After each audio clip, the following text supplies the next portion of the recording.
Ya, ya. Ahí. Estoy en, pero estoy en presentación. Ya, ya. Entonces voy a entrar, voy a poner mi clase. Ahí,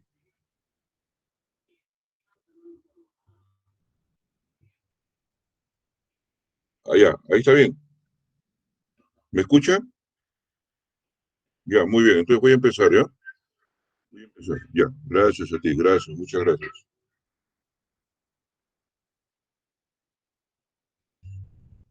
Muy bien, vamos a empezar. Buenas noches con todos. El día de hoy vamos a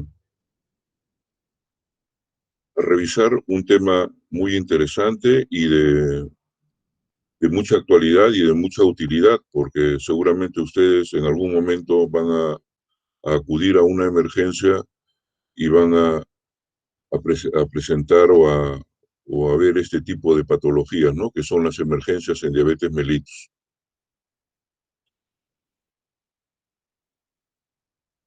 ¿Cuáles son las emergencias en diabetes mellitus? Las dividimos en dos partes, ¿no?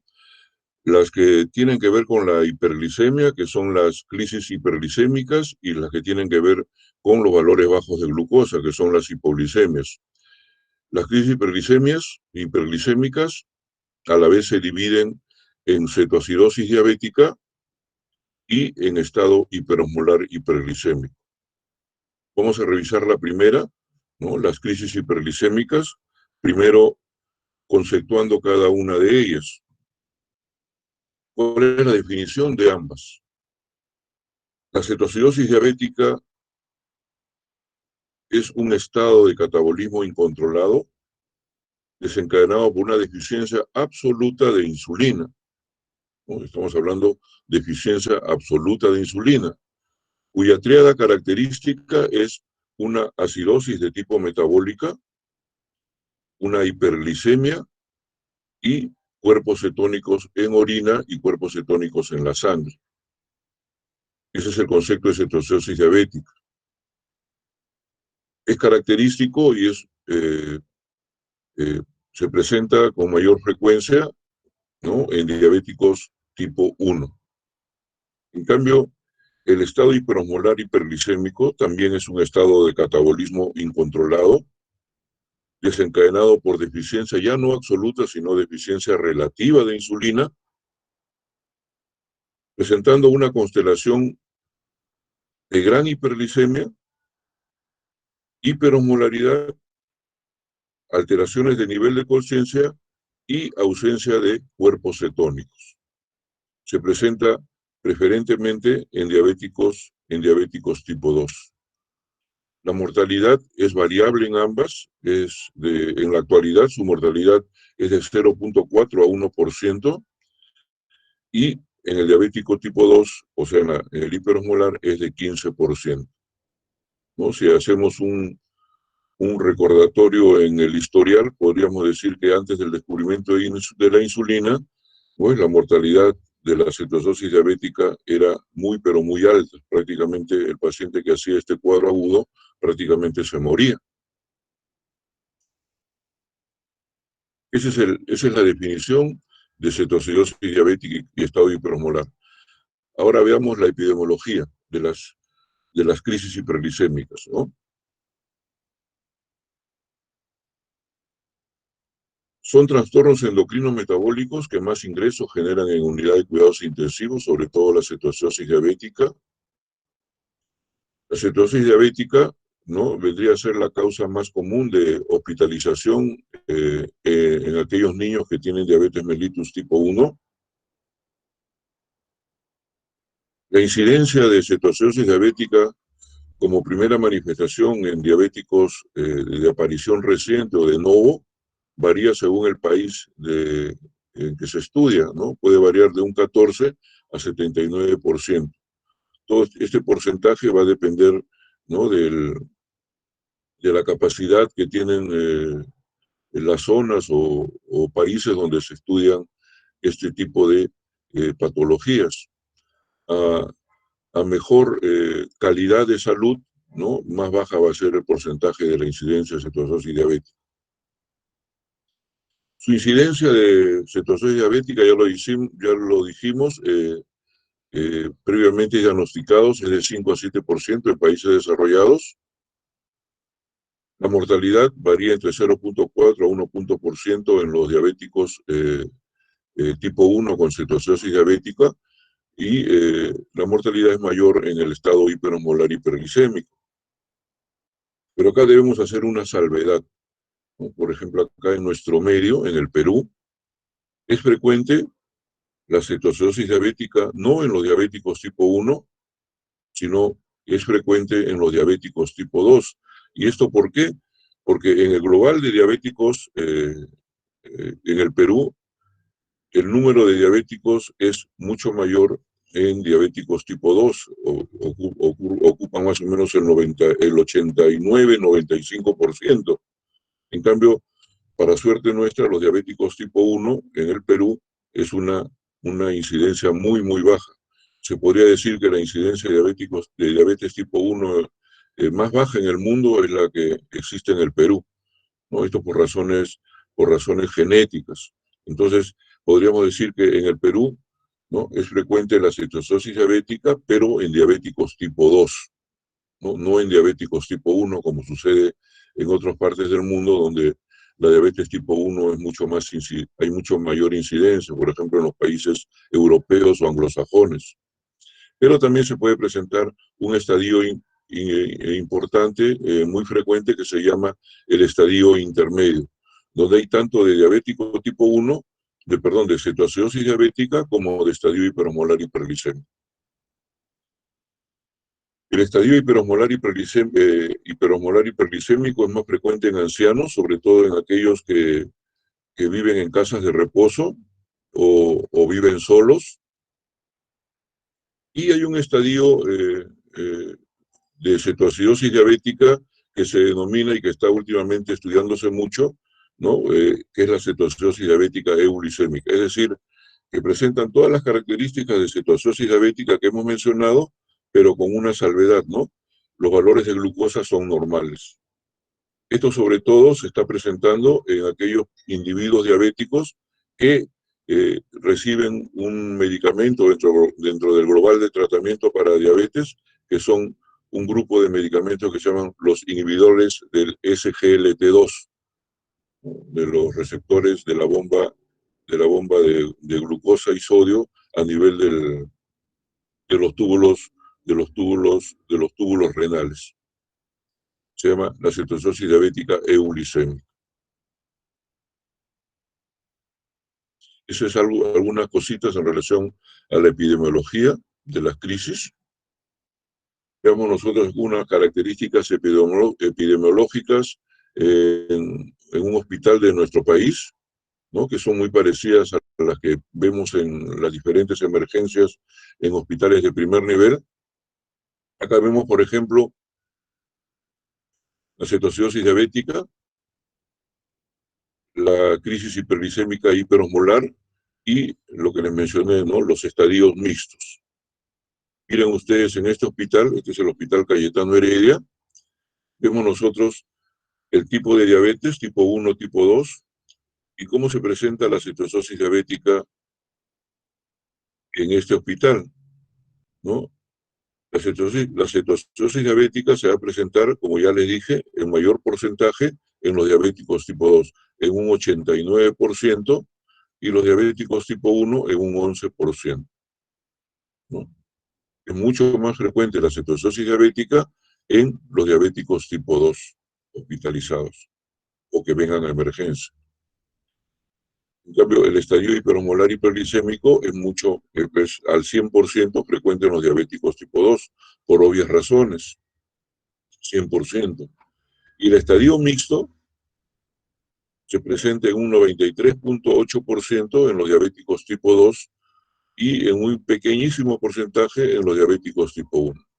Pero miren ustedes las dos cosas importantes, ¿no?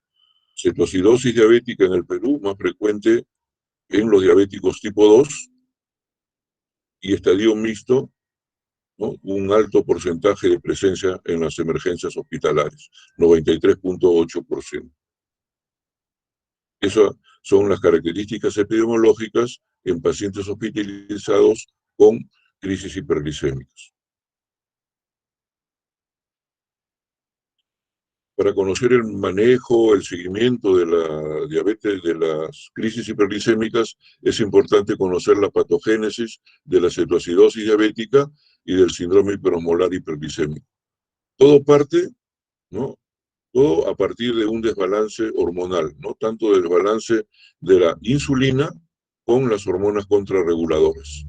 ¿Cuáles son las hormonas contrarreguladoras? O sea, las que hacen una acción contraria a la insulina, son el glucagón, el más importante, el cortisol, la adrenalina y la hormona de crecimiento, ¿no? Cuando hay un desbalance hormonal, es decir, una deficiente cantidad de insulina o ausencia de insulina y un aumento de estas hormonas contrarreguladoras, va a empezar ahí, ¿no?, el cuadro de la patogénesis de la cetoacidosis diabética, ¿no? De ahí se parte con todas las manifestaciones que se pueden presentar en estas dos grandes emergencias.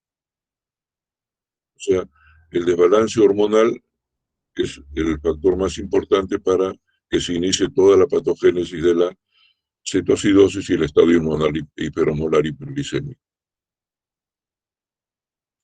Acá les traigo la patogénesis de ambas en un solo cuadro para razones didácticas. Esta es extraída del British Medical Journal del año 2019 para quienes quieran revisarlo. Vemos acá, pues, ¿no?, la cetoacidosis diabética y el síndrome hiperosmolar hiperglicémico. En la cetoacidosis diabética, como ya les dije, hay una deficiencia absoluta de insulina. En cambio, en el hiperosmolar hay una deficiencia relativa de las células beta del páncreas de insulina. En ambas hay un aumento de las hormonas contrarreguladoras, y ambas van a seguir los siguientes pasos, ¿no? Esta deficiencia asociada con el aumento de las hormonas contrarreguladoras va a llevar a cabo que se produzca un aumento de las enzimas gluconeogénicas en ambas, y principalmente en la cetoacidosis diabética va a haber, como vemos acá en estas flechitas mucho más gruesas, un aumento de esta hormona, ¿no?, de la lipasa, hormona sensible.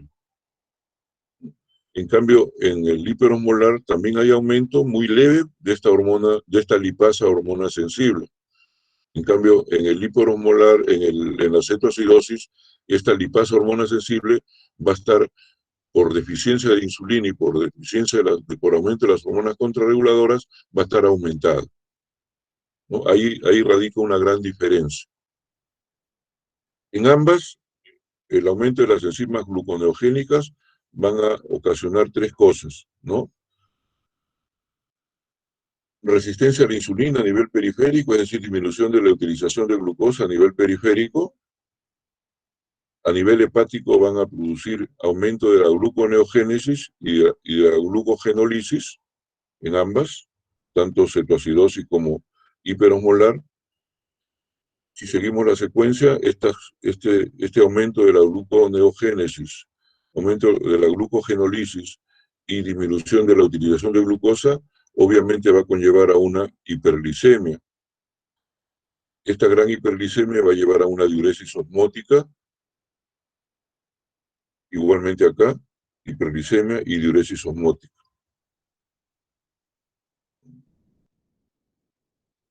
La diferencia radica acá, ¿no? Como hay, ¿no?, deficiencia absoluta de insulina, entonces va a haber mayor aumento de la lipasa, hormona sensible. ¿Qué va a suceder acá? Esto va a producir que a nivel del adipocito, vamos acá por acá, ¿no?, por intermedio de los triglicéridos se van a generar los ácidos grasos libres, que son utilizados como fuentes de energía, ¿no? Cuando sucede esto, ¿no?, gluconeogénesis, glucogenólisis, ¿no?, el cuerpo prácticamente está avisando de que no hay la energía de glucosa que debe necesitar nuestro organismo. Entonces el cuerpo inmediatamente produce ácidos grasos libres, que van a ser utilizadas como fuentes de energía. Entonces, estos ácidos grasos libres van a viajar unidos a la albúmina, van a ser captados y usados a nivel hepático, ¿no? A nivel hepático, en el citoplasma del hígado, estos ácidos grasos libres se van a activar y se van a combinar con una enzima importante que se llama la coenzima A, para formar el acilcoenzima A. Esta combinación de ácidos grasos libres y coenzima A, que se llama el acilcoenzima A, va a entrar a las mitocondrias del hígado, y dentro de las mitocondrias del hígado va a ocurrir una beta-oxidación. Entonces, se van a romper estos ácidos grasos, o se van a separar estos ácidos grasos, formando ¿qué cosa? La acetilcoenzima A. Esta acetilcoenzima A va a ir al ciclo de Krebs para generar energía que necesita el cuerpo. Pero como llegan estos ácidos grasos libres en forma muy masiva, ¿no? Este exceso de acetilcoenzima A va a saturar el ciclo de Krebs, provocando formación de ¿qué cosa? Formación de cuerpos cetónicos. Es decir, va a formar lo que se llama la cetogénesis. Esa es la secuencia que sucede desde el aumento de la lipasa hormona sensible hasta la formación de la cetogénesis, ¿no? Entonces la cetogénesis vendría a ser ¿qué cosa? La formación de los cuerpos cetónicos. ¿Cuáles son los cuerpos cetónicos? ¿No? El beta-hidroxibutírico, la acetona, ¿no? Y el beta-hidroxibutírico, la acetona y ácido acetoacético. Son los tres cuerpos cetónicos, ¿no? que van a liberarse en la cetogénesis. Esto sucede en la cetoacidosis diabética. Entonces va a llevar, obviamente, a una acidosis de tipo metabólico. Esta acidosis metabólica, para terminar esta secuencia, aparte de la diuresis osmótica y la hiperglicemia, también va a producir, acá falta una flechita, anormalidades electrolíticas y deshidratación.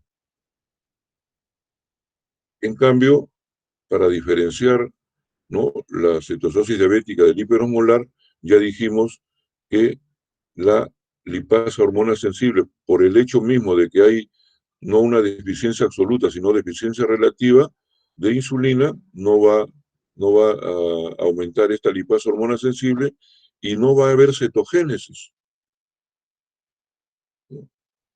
O la cetogénesis va a estar ausente o la cetogénesis va a ser mínima. Esa es la gran diferencia en la patogénesis tanto de la cetoacidosis como el síndrome hiperosmolar. En otras palabras, no va a haber acidosis en el paciente diabético tipo 2 que hace síndrome hiperosmolar, pero sí va a haber una gran hiperosmolaridad porque los pacientes que tienen síndrome hiperosmolar tienen mayor hiperglicemia que los diabéticos tipo 1 que hacen cetoacidosis diabética. Entonces hay una gran hiperglicemia, producen una hiperosmolaridad que lo caracteriza al hiperosmolar hiperglicémico, de ahí su nombre, y también esto va a conllevar a que hayan anormalidades electrolíticas y una gran deshidratación, ¿no? Esa sería la patogénesis, ¿no?, si las unimos a ambos en este cuadrito que les estoy mostrando, ¿no? Presencia de acidosis, acá no hay presencia de acidosis, acá hay gran hiperosmolaridad, en cambio acá no hay hiperosmolaridad, ¿no? Y cumple los conceptos que le he mencionado. Acá radica todo, ¿no? Los ácidos grasos libres, ¿no?, que se unen a estas enzimas, forman a nivel de las mitocondrias, va a haber una gran beta oxidación, producen la acetilcoenzima A, y esta va masivamente a ir a los ácidos grasos libres al ciclo de Krebs y van a producir, ¿no?, cuerpos cetónicos. Esa es la patogénesis de la cetoacidosis diabética y el síndrome hiperosmolar hiperglicémico. Seguimos. ¿Cuáles son los factores desencadenantes de la cetoacidosis diabética? ¿No? La, el factor desencadenante más importante en las crisis hiperglicémicas, acá estoy hablando de ambas, son las infecciones, ¿no? En un 30 a 60% aproximadamente. ¿Cuáles son las infecciones más comunes? La neumonía, infecciones respiratorias, las infecciones infecciones del tracto urinario, las septicemias, ¿no? Los cuadros de gastroenteritis y últimamente, ¿no?, las infecciones respiratorias virales tipo, ¿no?, COVID-19, ¿no?, la epidemia que estamos viviendo, 30 a 60%. Le siguen, ¿no?, la administración inadecuada o omisión de insulina, ¿no? Los diabéticos tipo 1 que utilizan insulinoterapia, ¿no?, dosis subóptima de insulina, subóptima de insulina omiten la insulina. Y otro porcentaje del 20 al 30% son aquellos diabéticos que debutan con la enfermedad haciendo un cuadro agudo. Son los diabéticos tipo 1 de nuevo. No saben que no tienen esta enfermedad metabólica, la diabetes tipo 1, y debutan bruscamente haciendo este cuadro clínico de cetoacidosis diabética. Es un factor desencadenante también importante. Otros factores desencadenantes, ¿no?, son los infartos del miocardio, los infartos cerebrales, infartos mesentéricos o periféricos, ¿no?, como, como causal de eh, estrés a nivel del paciente, que va a desencadenar ese desequilibrio hormonal entre insulina y hormonas contrarreguladoras. Otro factor desencadenante vendría a ser la ingesta de agua comprometida debido a condiciones médicas subyacentes, esto sobre todo en las personas de tercera edad, en los ancianos. También algunos medicamentos o fármacos pueden desencadenar crisis hiperglicémica, como por ejemplo, ¿no?, lo más común son los glucocorticoides, ¿no?, los simpático-miméticos, los inhibidores de la SGLT2 que les comenté van a desencadenar un tipo de emergencia hiperglicémica que es la cetoacidosis diabética no hiperglicémica. El embarazo también es un factor desencadenante importante por la gran resistencia a la insulina que pueden presentar las mujeres embarazadas. Una cosa importante también como factor desencadenante perdón un ratito, vendría a ser el acceso limitado a los servicios de salud, ¿no? A veces, ¿no?, servicios de salud con limitación muy pobre a la población puede conllevar a que, ¿no?, los diabéticos tipo 2 no tengan una educación diabetológica importante y sean fácilmente susceptibles a hacer este tipo de crisis hiperglicémicas. Otro factor desencadenante, sobre todo en los diabéticos tipo 1 que utilizan la bomba de infusión de insulina continua, esto por falla en el sistema debido a un bloqueo o fugas en la jeringa, o al equipo de infusión que utilizan en este sistema de aplicación de insulina, la bomba de infusión continua de insulina. Esto ha ido mejorando poco a poco debido a la experiencia en el manejo de estas bombas de insulina, y ahora pues como factor desencadenante se ve en muy bajo porcentaje. Hace 10, 15 años, cuando recién se utilizaba, sí era muy frecuente que estos pacientes como complicación tengan crisis hiperglicémicas. Algunos problemas psicológicos asociados con los trastornos alimentarios, ¿no?, y la omisión intencionada de insulina, especialmente en pacientes jóvenes mujeres, sobre todo con diabetes mellitus tipo 1. Entre aquellos que tienen problemas psicológicos, aquellas mujeres diabéticas tipo 1 que por omitir la insulina, que piensan de que la insulina aumenta de peso, ¿no?, entonces dejan de usarla, o aquellas pacientes que tienen aquellas patologías relacionadas con el trastorno de alimentación como son, ¿no?, la anorexia nervosa. Y hay que tener presente como factor desencadenante recurrente, pues eso lo he puesto con signo de admiración, una cetoacidosis recurrente, aquellos pacientes que acuden a las emergencias con mucha frecuencia, ¿no? Repetidamente. Si tenemos este grupo de pacientes con recurrencia a las emergencias, siempre hay que pensar en un factor desencadenante ocasionado sobre todo en una persona joven por el consumo exagerado de cocaína. Diabéticos tipo 1 que consumen esta droga social. Esos serían los factores desencadenantes más importantes del coma hiperosmolar como de la cetoacidosis diabética. ¿Cuál es el cuadro clínico de la cetoacidosis diabética?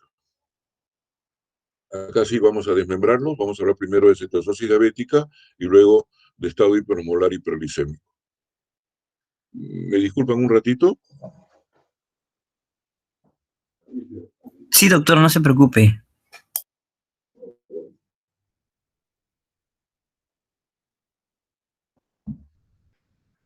Muy bien, entonces vamos a ver el cuadro clínico de la cetoacidosis diabética. Lo más importante es el inicio de aparición, ¿no?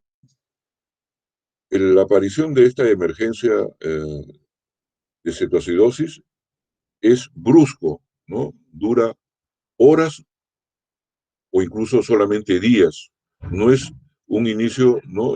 Progresivo, sino que aparece bruscamente. Por eso ese término de diabetes de novo, o sea, pacientes que no han sido diabéticos y bruscamente presentan esta emergencia, ¿no? Dura horas, una característica importante. No hay manifestaciones prodrómicas, como son las características que ustedes conocen en la semiología, que es la poliuria, la polidixia, la polifagia. Eso no se presenta, aparece bruscamente, y ya los síntomas y signos más importantes son, ya ahí recién aparece ya la polidixia, poliuria, polifagia, como consecuencia de la hiperglicemia, gran debilidad, ¿no? Hay anorexia, náuseas y vómitos y dolor abdominal por el cuadro acidótico que están presentando. Hay dilatación gástrica, ilio. Una característica importante es la respiración de Kussmaul. Respiración de Kussmaul. Respiración de Kussmaul es característico en la cetoacidosis diabética. Lo que no se ve en el hiperosmolar hiperglicémico. Esta respiración de Kussmaul por el mismo cuadro de acidosis metabólica, ¿no? Y por tratar de eliminar el CO2, tienen esta respiración característica de Kussmaul. Hay alteración también del sensorio y puede haber coma en el 10%. Entre los síntomas y síntomas siempre deben tener ustedes presentes este tipo, el dolor abdominal que se puede presentar, acompañado con náuseas y dilatación gástrica, que puede simular fácilmente a una pancreatitis aguda o a un cuadro, ¿no? Un cuadro agudo abdominal. Y si nosotros no conocemos que es parte del cuadro clínico, podemos, ¿no? Actuar, ¿no? Deliberadamente e incluso operar al paciente sin razón justificada. E incluso, ¿no? La cosa se complica porque como manifestaciones ya analíticas, el paciente con cetoacidosis diabética tiene leucocitosis marcada, tiene leucocitos entre 15.000 y 20.000 leucocitos con algo de desviación a la izquierda. Entonces, eso, ojo, ténganlo presente, ¿no? Al examen físico, ¿no? Puede haber hipotermia, puede haber fiebre, ¿no? Por ejemplo, como factor desencadenante puede haber infecciones urinarias o respiratorias, pero el paciente no tiene alza térmica. Hay polipnia, hay taquicardia, hipotensión arterial. Una característica importante por la presencia de cuerpos cetónicos, sobre todo la cetona, es el aliento cetónico, ¿no? Un aliento característico que presenta el paciente al expulsar la respiración, que tiene las características de manzana podrida o a esta sustancia que usan las mujeres, ¿no? Ese olor al quitesmalte, ¿no? Al limpiador de uñas que usan las mujeres, ¿no? Ese es un típico un típico aliento cetónico, dicen, ¿no? Hay hiperreflexia y, como les dije, ¿no? Por la gran hipersensibilidad abdominal, ¿no? Puede simular un abdomen agudo quirúrgico. En el estado cognitivo puede haber desde el estupor al coma, también puede haber incoordinación de los movimientos, y a nivel ocular hay unas pupilas fijas y dilatadas. Esta es la característica clínica de la cetoacidosis diabética, ¿no? Inicio brusco, respiración de Kussmaul, dolor abdominal, ¿no? Característico, y el aliento cetónico. Estas manifestaciones que estoy mencionando no se presentan en el hiperosmolar hiperglicémico, que vamos a ver en este momento. Acá sí, el cuadro clínico, ¿no? Las manifestaciones clínicas son progresivas. Es un diabético tipo 2 que, previo al cuadro agudo, va a presentar ya cierta descompensación. Poliuria, polidixia, polifagia, ¿no? Pueden presentar cansancio fácil, adelgazamiento, que progresivamente lo va deteriorando. Dura semanas o días para presentarse este cuadro clínico. Características clínicas: hay fatiga, visión borrosa, baja de peso, ¿no? Las 3P características. Por la gran deshidratación hay calambres musculares. Una característica importante que lo diferencia de la cetoacidosis diabética es que la deshidratación es mucho más marcada. Hay hipotensión arterial, taquicardia e incluso, ¿no? Choque. La oliguria también es manifiesta. Náuseas, vómitos, dolor abdominal es muy poco frecuente, no se presenta con frecuencia. Hay letargo, desorientación y pueden llevar al coma, ¿no? No todos llevan al coma, ¿no? Pero la mayoría hace cuadros de tipo neurológico característico, ¿no? Esto de coma hiperosmolar o coma cetoacidótico ya eso ya no se debe decir, ¿no? Porque la mayoría no llegan, en la actualidad, en este siglo XXI, la mayoría no llegan al coma diabético, ninguno de los dos. Un porcentaje muy poco llegan a cuadros comatosos. Es una característica importante en el hiperosmolar hiperglicémico, es que hay gran deshidratación, gran trastorno del sensorio, y no presentan la respiración de Kussmaul. Y para que ustedes vean la diferencia, les traigo acá este cuadrito, ¿no? Donde hace las diferencias clínicas tanto de la cetoacidosis diabética como el estado hiperosmolar no cetósico, ¿no? Acá lo ven en la clínica, ¿no? Todas las características y cómo se presenta en la cetoacidosis y cómo se va a presentar el estado hiperosmolar no cetósico. Se los hago llegar para que lo revisen. Es lo que hemos conversado. Ahora, ¿cómo se diferencia la cetoacidosis diabética del estado hiperosmolar hiperglicémico, ¿no? Y cómo se estadifica, ¿no? La gravedad de la cetoacidosis diabética. ¿Qué estadios tenemos de cetoacidosis diabética? Aquí tenemos, pues, que la cetoacidosis diabética se puede dividir en cetoacidosis diabética leve, cetoacidosis diabética moderada y cetoacidosis diabética grave. ¿Cómo diferenciamos cetoacidosis diabética de hiperosmolar? Acá, por ejemplo, ayudémonos con este cuadro. La glucosa en plasma en la cetoacidosis no llega a valores mayores de 500 o 600 miligramos, ¿no? En cambio, en el estadio hiperosmolar hiperglicémico, la glucosa en plasma va a ser mayor de 600 o más. Incluso puede llegar a valores de 1000, 1500 miligramos por decilitro. Esa es una diferencia importante en ambas emergencias. El pH arterial es de 7.25, incluso valores menores de 7. En cambio, en el hiperosmolar, el pH arterial es mayor de 7.3.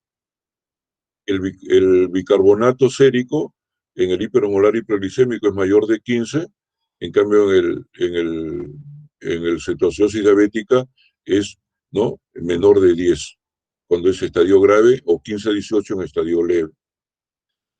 Cetonas en sangre y cetonas en orina van a estar positivas en la cetosis diabética, más en el estadio hiperosmolar van a estar ausentes o escasas.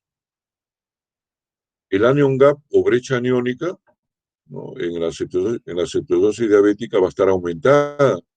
En cambio, en el hiperosmolar, el anion gap va a estar normal o va a ser variable. La brecha aniónica puede llegar a valores mayores de 2 en una cetosis diabética grave, mediante la fórmula que le vamos a mencionar. El estado mental, ¿no?, es un estado mental, ¿no?, desde somnoliento a estuporoso, ¿no?, sin llegar con mucha frecuencia a estadios mucho más intensos del sensorio. En cambio, en el estadio hiperosmolar hiperglicémico hay, ¿no?, estupor e incluso cuadros de coma. O sea, el estado mental, en otras palabras, es mucho más intenso en el estadio hiperosmolar hiperglicémico. Y la osmolaridad efectiva en el hiperosmolar es muy variable y sí es característico, perdón, en la cetoacidosis es muy variable la osmolaridad efectiva. En cambio, en el hiperosmolar hiperglicémico, la osmolaridad siempre va a ser mayor de 320 miliosmoles por kilogramo. ¿Qué importancia tiene estadificar leve, moderado o a grave en cuanto a la cetoacidosis diabética? Esto es razón del manejo que debemos tener en cada estadio. Por ejemplo, si nosotros catalogamos una cetoacidosis de tipo leve con estas características que ven ustedes acá en esta columna, entonces nosotros podríamos decir que el manejo de la cetoacidosis leve puede ser en una unidad de emergencia, más no en una unidad de cuidados intensivos, ¿no?, o incluso en una sala de hospitalización de medicina, con todas las medidas del caso, ¿no?, y el personal conveniente. En cambio, la moderada y la grave, ¿no?, el estadio moderado y grave, sí requiere, ¿no?, manejo en una unidad de cuidados intensivos, al igual que el estadio hiperosmolar hiperglicémico, ¿no? Estas tres requieren manejo por una unidad de cuidados intensivos, a excepción de la cetoacidosis leve, que puede manejarse, ¿no?, en una emergencia, en una sala de emergencia. Muy bien, entonces es importante, ¿no?, que ustedes conozcan, ¿no?, cuáles son los conceptos de cetoacidosis leve, que se los traigo acá, cetoacidosis moderada y cetoacidosis grave, de acuerdo a los estimadores que tienen acá en amarillo.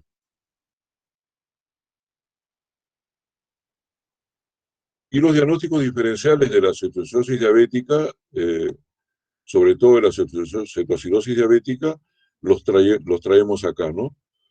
La mayoría son cuadros que producen, ¿no?, una brecha aniónica o un anion gap aumentada, o sea, tienen una acidosis metabólica.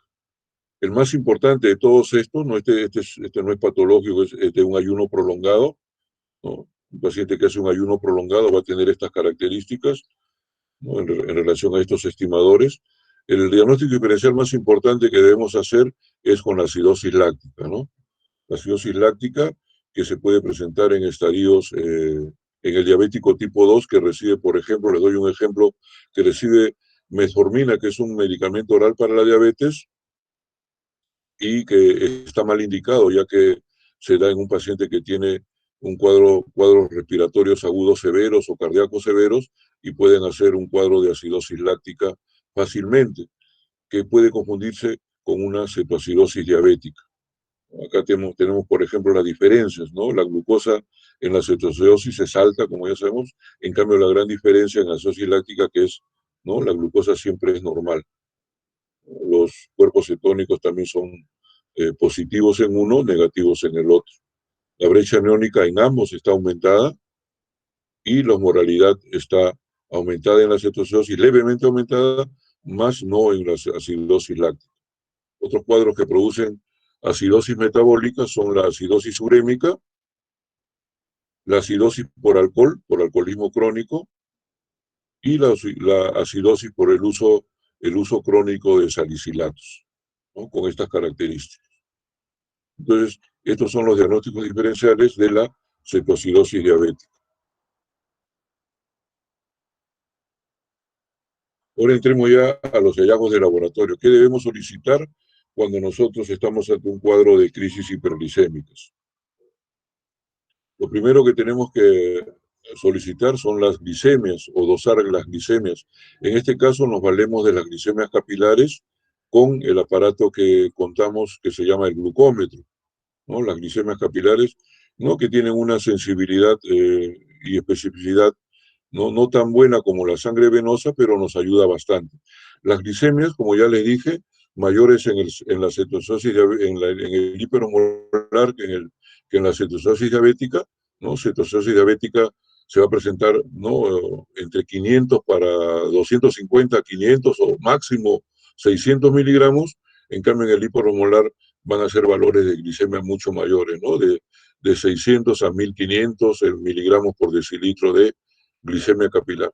Esta glicemia capilar, una vez aplicada la bomba de infusión de insulina para infundir insulina al paciente durante el tratamiento, debe hacerse el dosaje cada hora. Eso sí se lo repito. Cada hora debe hacerse el dosaje capilar de glicemias cuando se utiliza la bomba de insulina. Dosaje de electrolitos séricos, se debe hacer el dosaje de sodio, potasio, el cloro. Importante hacer el dosaje de cloro para calcular el anion gap, o mediante la fórmula que le vamos a traer. El sodio corregido, en este caso también tiene una fórmula para hacer una corrección del sodio, ya que nosotros sabemos que el sodio en estos dos estadios, sobre todo en el estadio hiperosmolar, es una hiponatremia de tipo dilucional, entonces tenemos que corregir el sodio, ¿no? De acuerdo a los valores de glucosa que tenga. El potasio también es importantísimo, siempre va a haber en ambas crisis hiperglicémicas, va a haber deficiencia de potasio, ¿no? En el intra y en el extracelular. Entonces tenemos que hacer el dosaje de estos electrolitos. El pH arterial también para determinar el estadio de cetoacidosis en el que nos encontramos.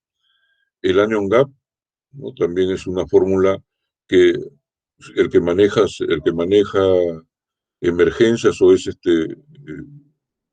maneja este tipo de enfermedades metabólicas en una unidad de cuidados intensivos, en una emergencia, siempre debe tenerlo en mente, ¿no? Tanto el anion gap como la fórmula del sodio corregido y también la fórmula de la osmolaridad efectiva, ¿no? Que esto no se da en laboratorio, sino se calcula mediante una fórmula matemática. Las cetonas en orina, los cuerpos cetónicos en orina y los cuerpos cetónicos en sangre, ¿no? Lo que se dosa de cuerpos cetónicos en orina son el ácido acetoacético, ¿no? Y en sangre se dosa el ácido cuerpo cetónico, el beta hidroxibutírico. Acá es importante algunas paradojas en relación a los cuerpos cetónicos. Para diagnóstico de cetoacidosis diabética es importante el dosaje en sangre de estos cuerpos cetónicos, en este caso el beta hidroxibutírico. Para seguimiento, ¿no? de tratamiento, ¿no? El dosaje de cuerpos cetónicos en orina no tiene importancia, incluso puede llevar a una confusión, porque como vamos a ver, a medida que va mejorando el estadio metabólico o el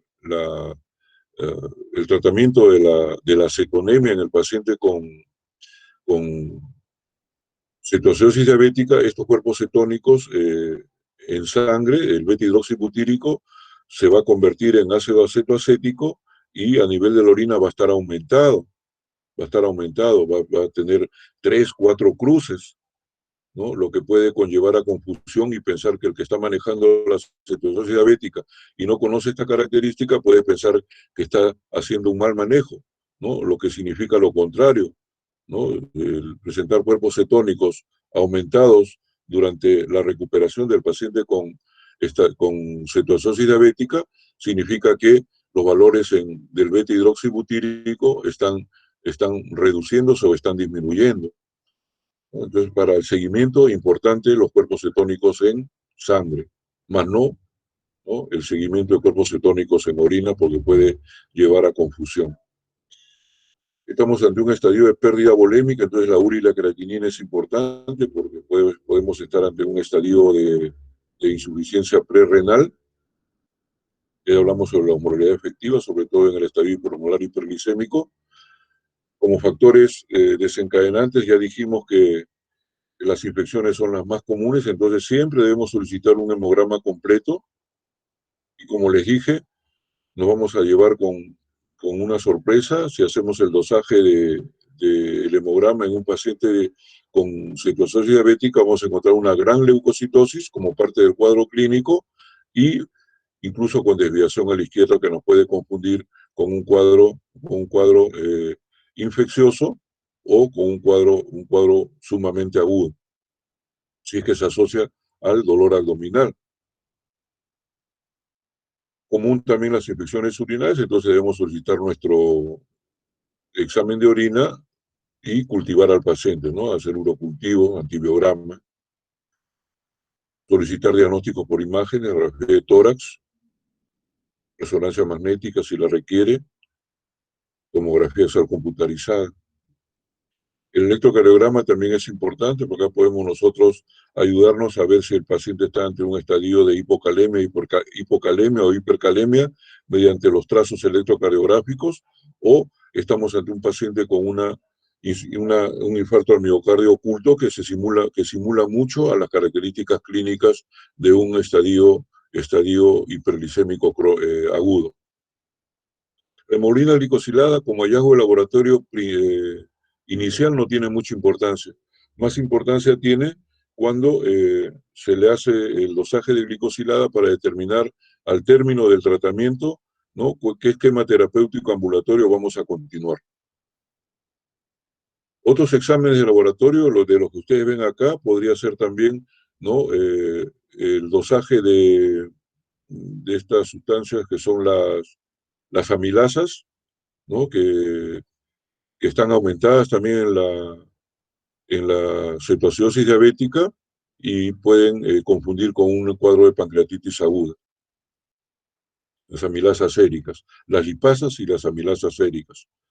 También se puede solicitar un perfil lipídico, un test de embarazo, si se sospecha de embarazo en la mujer que tiene este cuadro agudo, etcétera, etcétera, ¿no? Estos serían los hallazgos de laboratorio más importantes. Y como les dije, siempre tener a la mano o en mente la fórmula del sodio corregido, de la osmolaridad efectiva y la fórmula del anion gap, ¿no?, que es la suma de los aniones con los cationes, y obviamente si los cuerpos cetónicos van a estar aumentados, este anion gap en la cetoacidosis diabética va a estar elevado. Estas son las fórmulas útiles en el tratamiento de cetoacidosis coma hiperosmolar: la brecha aniónica, el sodio corregido y la osmolaridad sérica efectiva. Bueno, acá se han movido un poquito las imágenes, pero estas fórmulas ustedes las encuentran en cualquier texto de medicina, y es bueno que siempre que hagan ustedes una emergencia las tengan en la mano, ¿no?, o en su libreta de apuntes. ¿Cuál es el tratamiento entonces ahora de la cetoacidosis diabética y del hiperosmolar, conociendo ya su fisiopatología, ¿no?, sus factores desencadenantes? Lo primero que tenemos que hacer es las medidas generales, ¿no?, como se hace en cualquier emergencia aguda en un hospital de emergencias.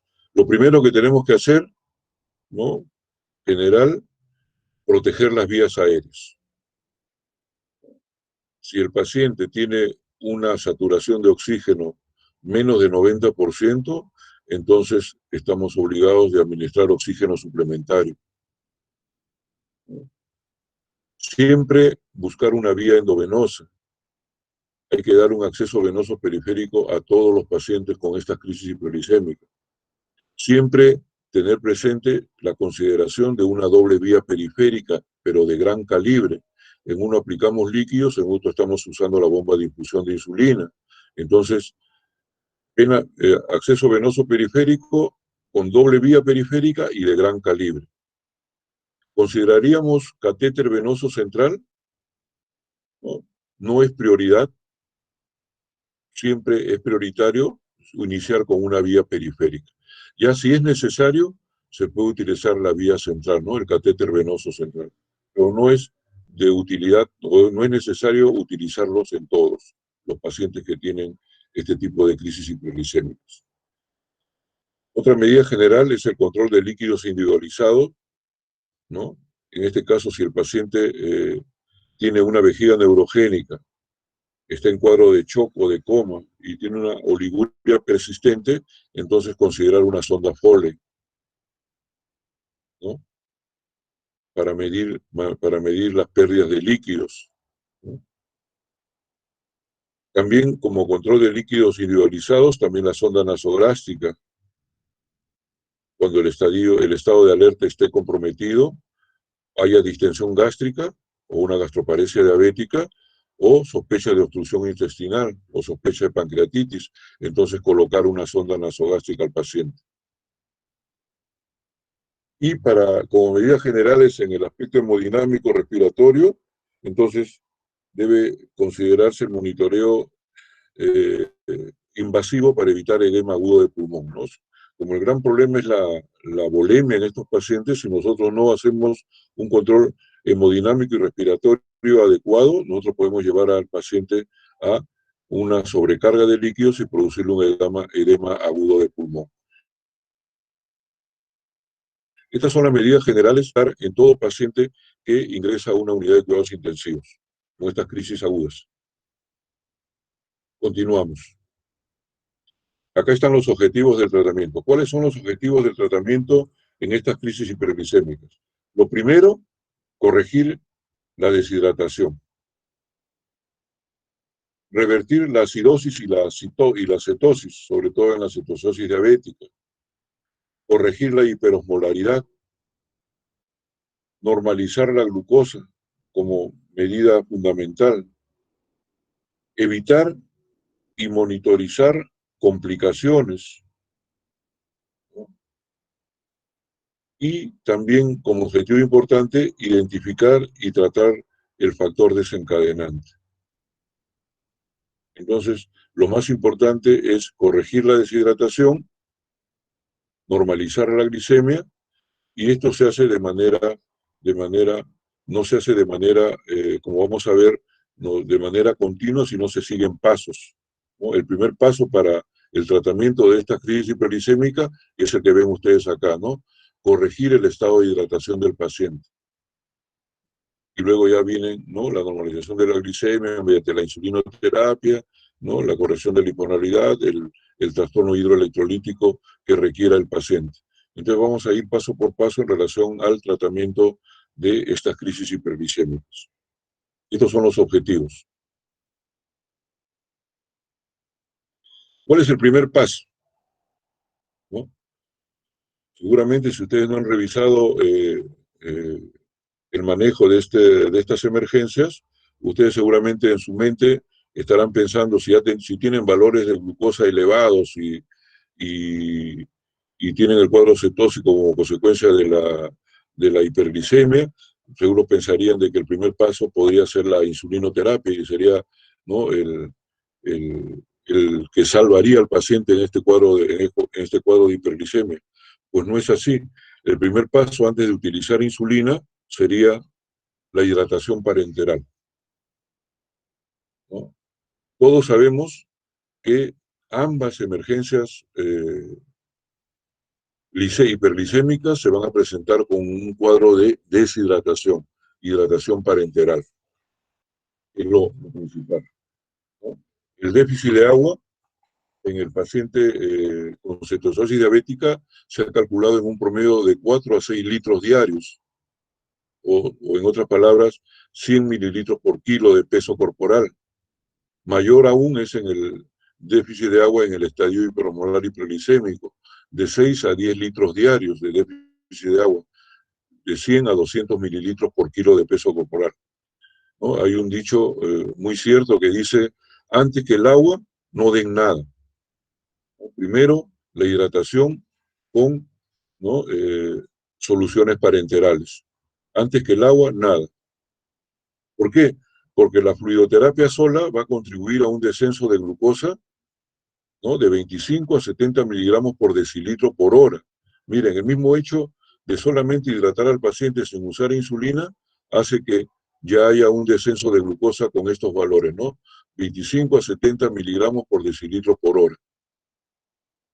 ¿Por qué es importante la hidratación parenteral? ¿No?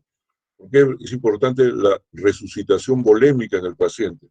Porque al utilizar soluciones hidratantes, en este caso el cloruro de sodio al 9 por 1000 o el cloruro de sodio al 0.45%, que son las soluciones que se utilizan, ¿no? En un principio es el cloruro de sodio al 9 por 1000, la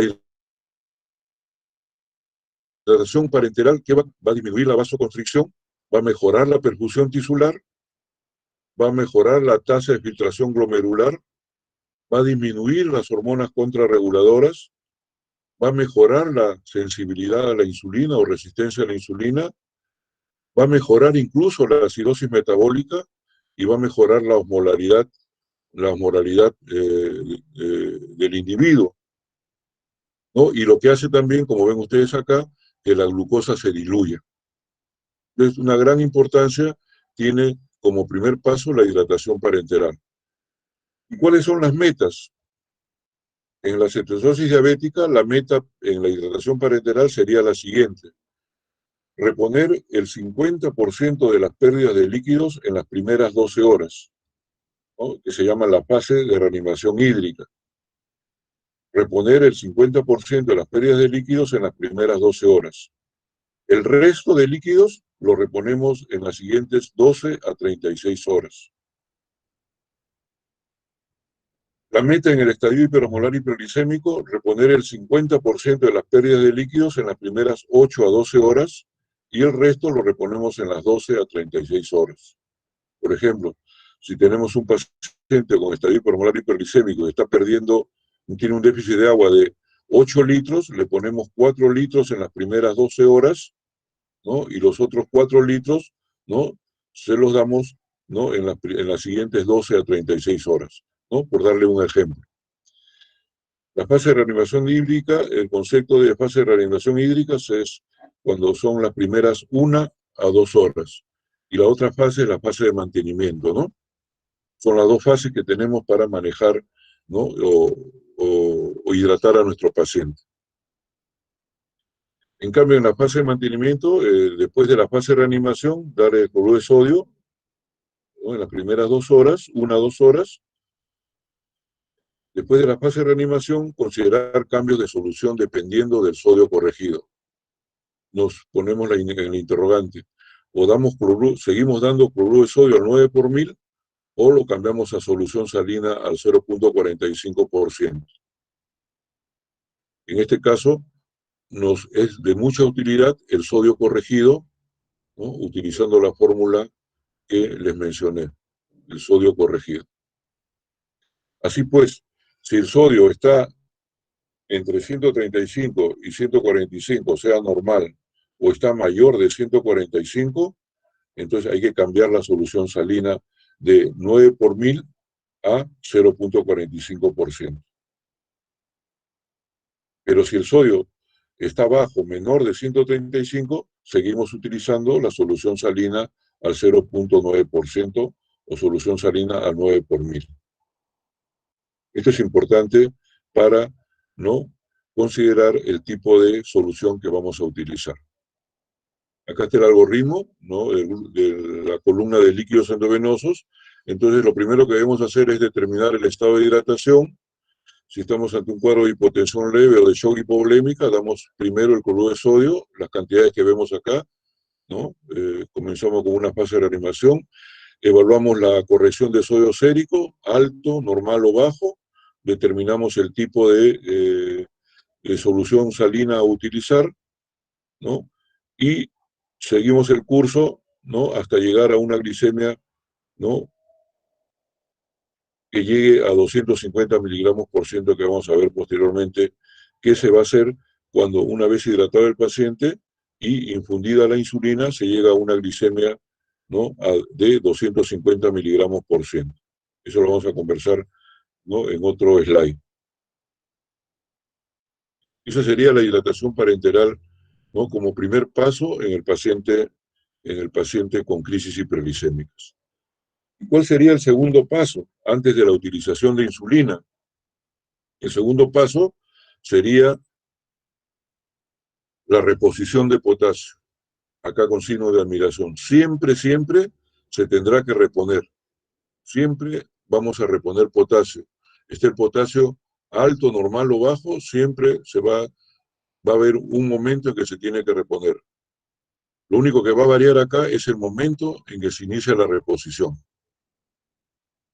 Ahí empieza el arte del manejo de la crisis. ¿Cuándo es el momento adecuado en que se inicia la reposición de potasio? El déficit corporal total siempre va a estar disminuido, ¿no? Siempre el potasio va a estar disminuido como déficit corporal total. En el extracelular puede estar aumentado, normal o bajo, pero el corporal total siempre va a estar disminuido. En la cetoacidosis diabética, el déficit promedio es de 3 a 5 miliequivalentes por kilo, y en el hiperosmolar es de 4 a 6 miliequivalentes por kilo. ¿Y cuál sería el momento adecuado para iniciar la reposición de potasio? ¿No? El momento más adecuado para iniciar la reposición de potasio es que el paciente tenga una diuresis confirmada, que esté miccionando y se confirme la diuresis, y que su potasio esté menor de 5.5 miliequivalentes por litro. Una cosa importante en relación a la reposición de potasio: hay que evitar el inicio de insulina, repito, evitar el inicio de insulina si el potasio está menor de 3.3 miliequivalentes por litro.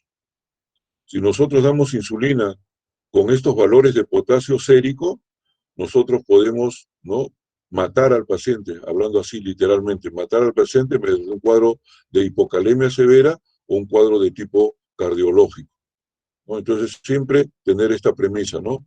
Evitar el inicio de insulina cuando el potasio esté menor de 3.3 miliequivalentes por litro. Todos ustedes saben que la insulina, ¿no?, va a regular el paso celular de potasio, intracelular de potasio, ¿no?, del extracelular al intracelular, y si nosotros vamos recuperando a nuestros pacientes con insulinoterapia, entonces obviamente si el paciente está normopotasémico, o sea, está con potasio normal en sangre, si nosotros estamos utilizando insulina, la misma insulina va a jalar el potasio hacia el intracelular y nos puede llevar a una hiponatremia. Y haríamos mal en dar mucha más cantidad de insulina y llevar a una mayor hipopotasemia, ¿no? Entonces, eso hay que tenerlo siempre presente. Acá está la columna de potasio en el algoritmo. Si potasio sérico es menor de 3.3, ¿no?, detener insulinoterapia, si es que le estamos dando insulina al paciente. Frenamos el uso de insulina, ¿no?, y damos, ¿no?, los correspondientes miliequivalentes de potasio al paciente. Si el potasio es mayor de 5.5 o igual a 5.5 miliequivalentes, no damos potasio, pero dosamos el potasio cada 2 horas. Ya, si el potasio está entre 3.3, pero menor de 5.5, ya damos reposición de potasio 20 a 30 miliequivalentes de cloruro de potasio. Pero acá viene la importancia, ¿no?, de evitar el inicio de insulina si el potasio es muy bajo. Ya conociendo el potasio y hidratando al paciente como primer paso, ya nosotros utilizamos la insulina, ¿no? La insulina, como ustedes saben, disminuye las concentraciones de glucosa, inhibe la lipólisis, inhibe la cetogénesis y disminuye el glucagón, como también otras hormonas contrarreguladoras, ¿no? Tiene una gran importancia. Pero nunca iniciar infusión de insulina hasta asegurarse que el potasio se esté mayor de 3.5 miliequivalentes y que el paciente esté urinando. Como ya les dije, ¿no?, para evitar arritmias cardíacas, paro cardíaco o debilidad del músculo respiratorio por una hipocalemia iatrogénica. La insulina que se utiliza en las crisis hiperglicémicas vendría a ser, ustedes saben que hay diferentes tipos de insulina, de acción corta, de acción intermedia, de acción prolongada. La insulina que se utiliza es la insulina cristalina, la insulina de acción corta. En este caso, la insulina humana, la Humulin R o la insulina cristalina, ¿no? Se puede utilizar otro tipo de insulina dentro del grupo de estas insulinas nuevas que han aparecido, que son los análogos de insulina. Sí se puede utilizar, pero no hay ninguna ventaja la una con la otra, ¿no? Entonces, siempre utilizar la insulina cristalina. Estudios han demostrado que dar un análogo de insulina de acción rápida con una insulina humana cristalina R clásica, no hay ninguna diferencia ni ninguna ventaja. Entonces, ¿cómo se utiliza la insulina? Mediante un método tradicional y un método actual, ¿no? Y el método tradicional, ¿cuál es? Empezamos con bolos de insulina. Es decir, aplicamos un bolo de insulina de 0.1 unidad internacional por kilo de peso corporal, y luego de aplicar este bolo de insulina, ¿no? Se continúa con la infusión de insulina endovenosa, ¿no? Con la bomba de insulina, a dosis de 0.1 unidad por kilo por hora. Ese es el método tradicional. El método actual es iniciar infusión de insulina, ya no con bolo de insulina, se evita dar bolo de insulina y ya se inicia directamente con la infusión continua de insulina. Se da 0.14 unidades por kilo por hora. No se utiliza el bolo. En los protocolos de manejo de cetoacidosis diabética en pacientes pediátricos, la mayoría, por decir todos, evitan el uso de bolos de insulina en los niños. Inician siempre con el método actual, ¿no? Iniciando infusión de insulina, ¿no? De frente. Cuando utilizamos insulina debemos tener un descenso meta, o sea, una meta en el descenso de insulina, que debe ser entre 50 y 75 miligramos por decilitro por hora. Y no permitir disminuciones mayores de 90 miligramos por decilitro por hora, porque podemos llevar al paciente a un cuadro de edema cerebral. Entonces, nunca permitir ni ser tan acelerado en el descenso de la glucosa, ni tampoco ser muy lento en la reducción de la glucosa. Si nosotros no llegamos a esta meta, entonces lo que debemos hacer es aumentar la cantidad de insulina por infusión.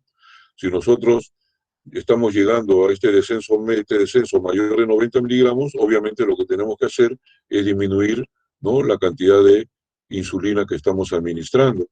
Pero estos son los descensos meta que debemos tener nosotros presentes. Y la preparación de insulina debe quedar a centímetros cúbicos de 1 unidad por centímetro por mililitro de solución. Para nosotros, mediante el cálculo, decirle al personal de enfermería, ¿no?, la cantidad que se le debe aplicar al paciente con el cálculo que vemos nosotros acá, ¿no? 0.14 unidades por kilo por hora. Acá tenemos, por ejemplo, la insulina regular, la vía endovenosa, que es la que se utiliza más. Ya dijimos que se puede utilizar la vía subcutánea solamente en una situación, o intramuscular, sobre todo subcutánea, ¿no?, cuando la cetoacidosis es de tipo leve. Solamente ahí se puede utilizar, ¿no?, la vía subcutánea. Se da un bolo de 0.3 unidades por kilo y luego se aplica, ¿no?, 0.1 unidad por kilo de peso por hora de manera subcutánea, siempre y cuando la cetoacidosis sea leve. En los otros tipos de cetoacidosis moderada, severa y en el estadios hiperosmolares, siempre debe utilizarse la infusión endovenosa continua de insulina. Se inicia con la dosis que está acá, ¿no?, y se busca los descensos meta hasta llegar a valores de glicemia menores de 250 miligramos, no, iguales a 250 miligramos en la cetoacidosis diabética y a 300 miligramos en el hiperosmolar. Cuando la glucosa llega a estos valores, ¿no?, hidratando al paciente, dando insulina, cuando llega a estos valores, acá tenemos que hacer una cosa importante, ¿no? agregar dextrosa al 5% a la infusión de cloruro de sodio. O sea, dar infusión mixta, dextrosa al 5%, al 10%, combinada con cloruro de sodio al 45%, al 9%, ¿no? Cuando la glucosa llega a 250 miligramos. ¿Esto por qué? Para evitar la hipoglicemia severa que se pueda presentar si nosotros seguimos dando, ¿no?, cantidades iniciales de insulina o seguimos infundiendo al paciente con las sustancias hidratantes, ¿no? Entonces, en este caso, en este punto, es importante tomar la decisión de combinar dextrosa al 5% con cloruro de sodio en un solo frasco, ¿ya? Y también importante reducir, ¿no?, reducir la infusión de insulina a 0.05 a 0.1 unidad por kilo por hora endovenoso. Acá era 0.14, entonces se reduce a menor cantidad, 0.05 a 0.1 unidad por kilo por hora. Y entonces así llevamos al paciente a valores de glucosa entre 200, 250 miligramos, 250, 200, 300, a 300 miligramos en el cetoacidótico y en el hiperosmolar respectivamente, ¿no? Y así evitamos una hipoglicemia de tipo severa, que es mucho más grave que una hiperglicemia.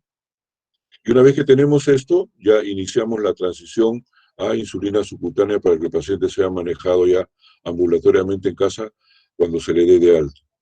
Acá una salvedad en relación, acá vemos en esta columna, ¿no?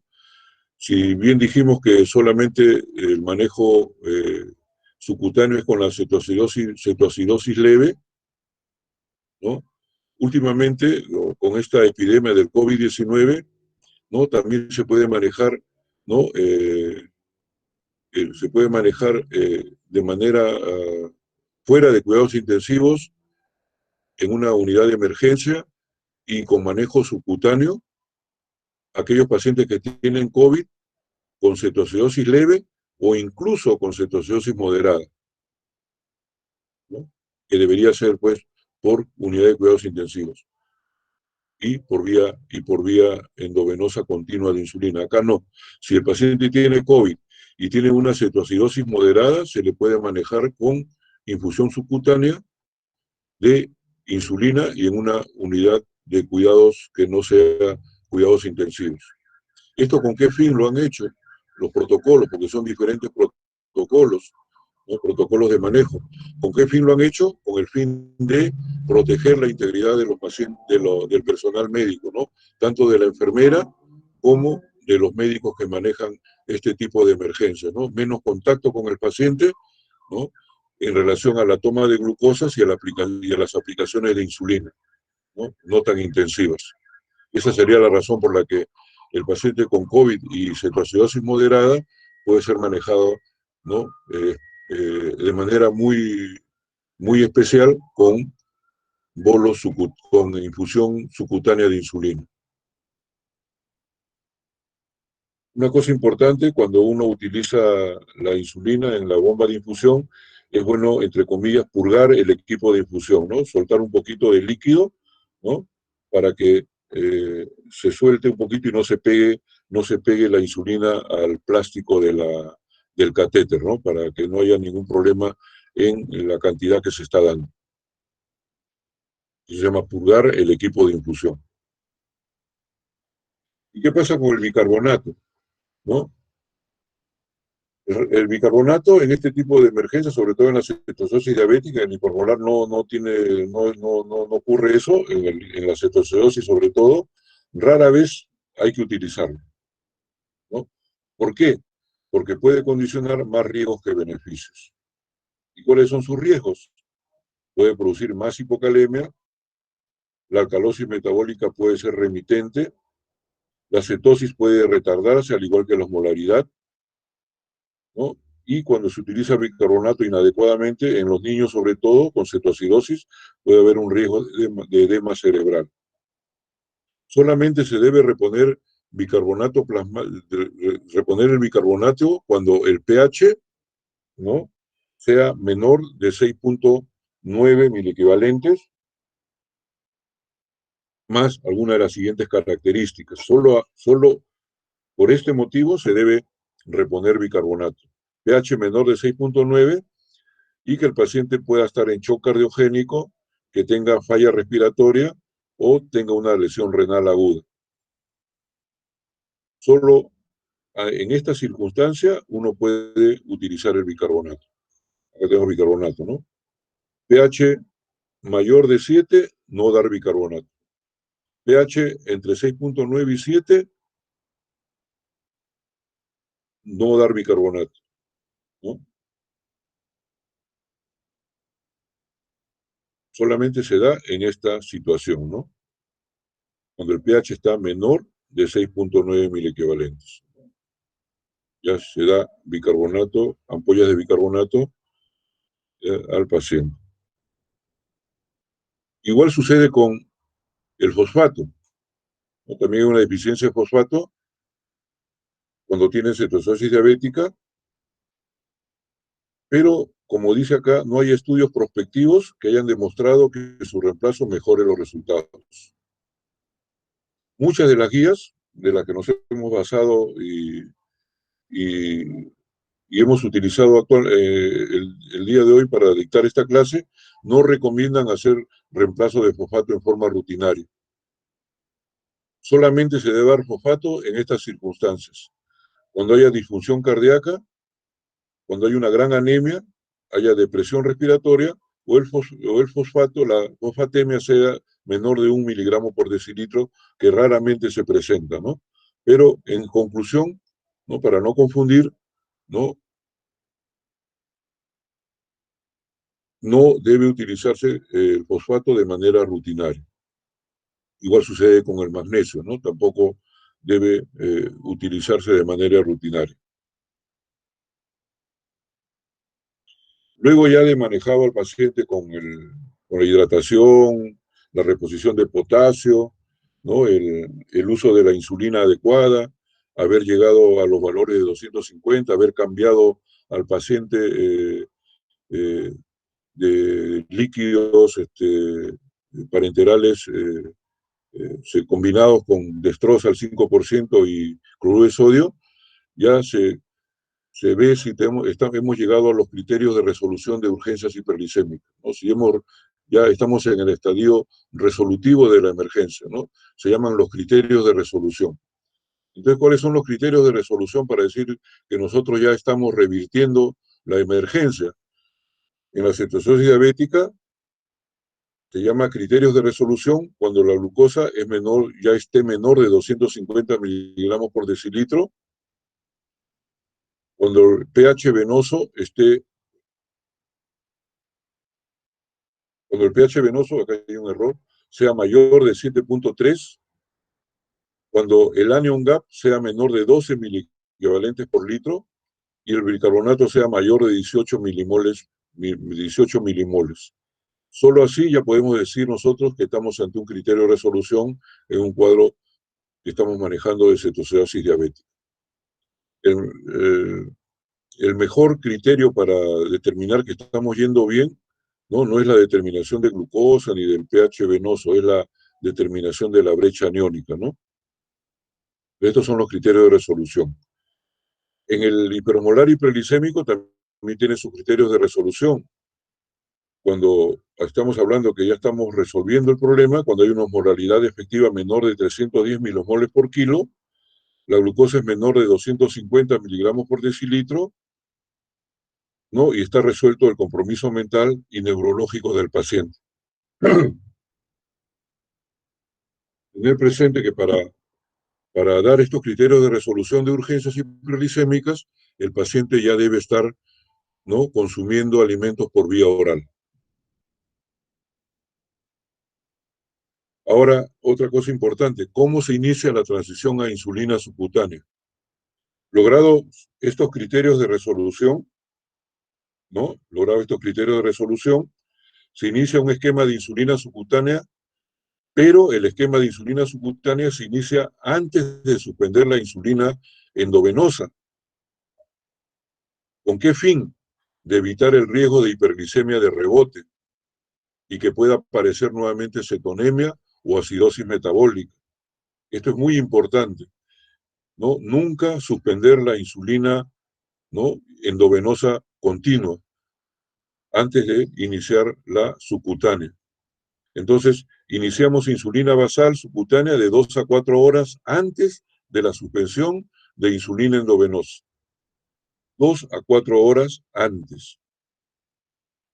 Si tenemos un paciente que con tratamiento previo, estuvo en tratamiento previo con insulina antes de la emergencia, puede continuar con el mismo esquema, ¿no? Puede ser un esquema intensivo, puede ser un esquema convencional, le damos el mismo esquema de tratamiento que recibía antes de la emergencia hiperglicémica. Ahora, si son pacientes nuevos, ¿no?, que es un porcentaje alto, a la terapia con insulina le iniciamos insulina terapia ambulatoria con 0.5 a 0.6 unidades por kilo, dividiéndolo de la siguiente manera: la mitad en basal y la mitad en bol, y con ajustes según necesidad, ¿no? Por ejemplo, si el paciente, ¿no?, necesita un total de 40 unidades, entonces le damos la mitad del basal, le damos 20 unidades de insulina NPH o un análogo de insulina, ¿no?, y le damos los preprandiales, desayuno, almuerzo y cena, el otro 50%, ¿no? El otro 50% sería, ¿no?, dividir, ¿no?, las 20 unidades restantes en, ¿no?, en 3, ¿no? Entonces, ese sería el esquema que utilizaría. En cambio, si el paciente ya es un diabético tipo 1 conocido, con un esquema conocido, se le da el mismo esquema de tratamiento. Y acá ya tenemos ya la panorámica, ¿no? La panorámica del protocolo de manejo para crisis hiperglicémica, ¿no? Los líquidos endovenosos, la insulina, sobre todo la infusión continua de insulina, la reposición de potasio, cuándo evitar utilizar potasio, cuándo dar potasio, solamente cuándo utilizar bicarbonato, ¿no?, por lo general no utilizarlo, el momento en cuando se llega a la glicemia por debajo, igual a 250 miligramos en cetoacidosis y igual a 300 en hiperosmolar, que es lo que debemos hacer, ¿no? Este es el protocolo de manejo obtenido de una guía de manejo de la Asociación Americana de Diabetes. Y algo importante, ¿no?, importantísimo y que nunca debe faltar, es la estrecha supervisión profesional. Nunca debe faltar en una emergencia o en una unidad de cuidados intensivos la hoja de flujos de cetoacidosis y estado hiperglicémico hiperosmolar, ¿no?, donde se nombra se da los datos del paciente, ¿no?, la edad, el diagnóstico que tiene el paciente, y se hace una ficha donde se evalúa hora por hora, minuciosamente, tanto la analítica como la clínica, ¿no?, y la terapéutica del paciente, ¿no?, que no se nos escape nada. O sea, tenemos que hacer una estrecha supervisión profesional hora por hora del paciente. Ya les dije que la glucosa se tiene que hacer dosaje cada hora de glucosa, una vez infundido el paciente con insulina, y los dosajes de electrolitos deben ser cada 2 horas. Y esto debe anotarse en esta hoja de flujos, que no debe faltar en una unidad de cuidados intensivos, ¿no? Nosotros decimos que la mejor terapia o el manejo en estos estadios de crisis hiperglicémicas es lo que se llama la enzimoterapia, ¿no? Estar por encima de todos los problemas que pueda tener el paciente, ¿no? Encima de las hiperglicémicas, de los trastornos hidroelectrolíticos, de los trastornos de conciencia, ¿no? ¿Y cuáles son las complicaciones de la cetosis diabética? Las más importantes son las dos primeras, la hipocalemia y la hipoglicemia o hiperglicemia. Por eso, ¿no?, los puntos importantes que se les menciona, ¿no?, al momento de realizar el protocolo de manejo, ¿no? La hipocalemia, la hipoglicemia e hiperglicemia son las complicaciones más importantes en el manejo de la cetosis diabética. En los niños es común el edema cerebral cuando se maneja al paciente mal y se usa inadecuadamente el bicarbonato.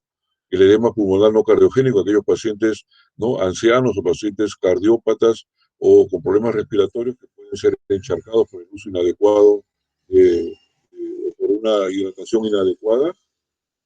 Puede haber también coagulación intravascular diseminada y fenómenos trombóticos, ¿no? Algunos Algunos protocolos incluso incluyen dentro del manejo de cetoacidosis y estado hiperomolar, ¿no? Para iniciar al paciente. La rhabdomiolisis o algunos cuadros de infecciones ya no propios del cuadro del manejo farmacológico del paciente, sino también propio de la enfermedad, ¿no? Cuando uno tiene cetoacidosis diabética y no la trata adecuadamente, puede haber un cuadro infeccioso que se llama la mucormicosis rinocerebral y de alta mortalidad, ¿no? Un cuadro micótico sistémico de alta mortalidad. El edema cerebral, como le digo, sobre todo en cetoacidosis diabética en niños, acá están los criterios mayores y los criterios menores. Dos criterios mayores o uno mayor y dos menores nos dan una sensibilidad de diagnóstico de edema cerebral de un 92%. Acá están los criterios mayores y acá están los criterios menores del edema cerebral. Y tanto el tratamiento, que es importante, la prevención es mucho más importante, ¿no?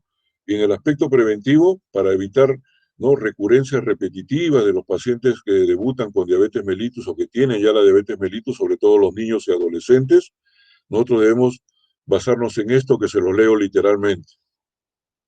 Si la cetoacidosis diabética fue el evento inicial de la diabetes mellitus, no desaprovechemos la oportunidad de transformar esta complicación aguda en un triunfo educativo contra la enfermedad, utilizando la hospitalización del paciente en una muy motivada oportunidad para educar al paciente en el ABC de la diabetes, ¿no? Entonces, esos días de estadía del paciente con cetoacidosis diabética y que está ya eh, eh, prácticamente recuperándose, nunca olvidarse del aspecto preventivo, ¿no? Educar al niño, educar al adolescente para que no vuelva a repetir estas emergencias o vuelva a venir a las emergencias con un cuadro agudo. Ahora ya entramos a lo contrario, lo que son las hipoglicemias, ¿no? Acá me voy a referir a las hipoglicemias en el diabético tipo 2. No está en el sílabus las hipoglicemias en general. No es la hipoglicemia en el diabético tipo 2. O diabético tipo, en el diabético en general, ¿no? Primero, ¿qué es una hipoglicemia?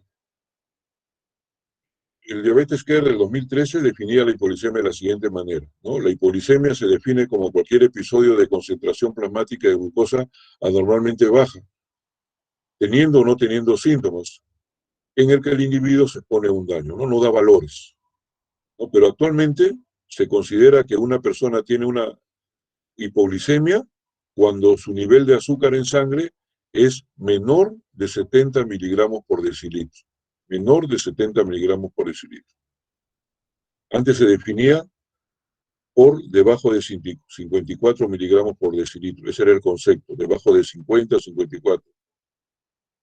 Pero se vio que los mecanismos de defensa contra la hipoglicemia de un diabético se ponen en marcha cuando se presentan valores altos, ¿no? Valores más altos que 54, ¿no? 68 miligramos por decilitro, ¿no? Lo que llevó pues a que se redefina el concepto, ¿no? Valores menores de 70 miligramos por decilitro. Representa el 0.5% de las admisiones médicas. Podría decirle yo de que la causa más frecuente de hospitalizaciones en emergencia o de visitas a emergencia en los pacientes diabéticos vendría a ser, ¿no?, las hipoglicemias farmacológicas, tanto por sulfonilurias como por insulinas, hipoglicemias farmacológicas. Es el cuarto evento adverso a medicamentos más común que requieren hospitalización. En el estudio del DSCT, ¿no?, y en el estudio del UCA-PDS, que son dos grandes estudios que ustedes, ¿no?, les recomiendo que lo conozcan o que los tengan en su biblioteca, ¿no? La hipoglicemia severa ocurre por lo menos en una vez en el año en 10 a 30% en pacientes diabéticos. Y en el estudio del UCA-PDS, que es un estudio en diabéticos tipo 2, durante 6 años de seguimiento en este estudio, se reportó hipoglicemia severa, ¿no?, en pacientes que utilizaban sulfonilurea en un 3.3%, en un 11.2% de los que utilizaban insulina de manera intensiva, ¿no? Y la hipoglicemia es responsable de 2.4% de muertes en pacientes diabéticos.